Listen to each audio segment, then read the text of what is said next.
జీవితకాలం పోషించిన పొలాన్ని తీసేసుకుని ఓ 30,000 పడేస్తాం, 40,000 పడేస్తాం, లేకపోతే ఓ 4 లక్షలు ఇస్తాం, 5 లక్షలు ఇస్తాం అంటే మండిపడుతున్నటువంటి రైతుల యొక్క తిరుగుబాట్లు క్రమంగా పెరుగుతున్నాయి. కరేడ్లో అదే విధమైనటువంటి ఆందోళన నిన్ననే మనం ప్రస్తావించుకున్నాం.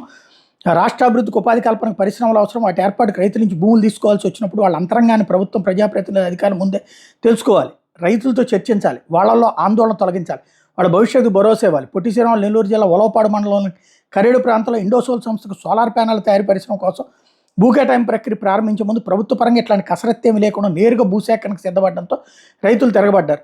సోలార్ ప్యానెల్ యంత్రోపకరణాల తయారీ, పునరుత్పాదక ఇంధన ప్రాజెక్టుల ఏర్పాటుకు ఇండోసోల్ సంస్థకు వైకాపాయంలో రామాయపట్నం పోర్టు సమీపంలో 8,348 ఎకరాలు కేటాయించారు.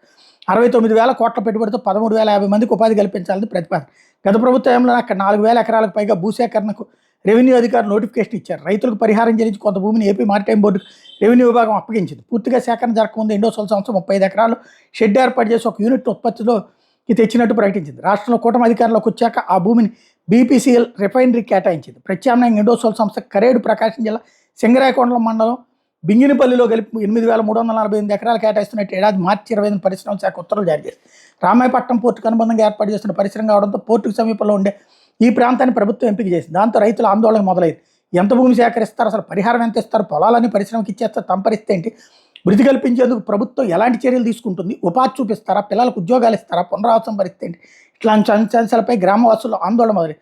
ప్రభుత్వ ఉత్తర్వులు అయితే జారీ చేస్తుంది, కానీ రైతులతో మాట్లాడి వాళ్ళ సందేహాలు నివృత్తి చేసేందుకు, సమస్యలపై పరిష్కారం నిర్దిష్టమైన హామీ ఇచ్చేందుకు చొరవ చూపించలేదు. ఇక్కడే విచిత్రం ఏంటంటే జగన్ టైంలో సేకరణ దగ్గర ఏ ప్రాబ్లం రాలా, ఇచ్చేశారు. ఎందుకని? ప్రాబ్లం లేని ఏరియా భూమి ఇచ్చారు. అక్కడ చాలా తక్కువ రేటు ఉంటుంది. ఇక్కడ సింగరాయకొండ ఏరియాలో ఉలవపాడు మామిడి పండేటటువంటి ప్రాంతం. అక్కడ భూముల్ని అప్పనంగా రాసి ఇచ్చి పడేస్తున్నారు. ఇక్కడ ప్రభుత్వం తప్పు.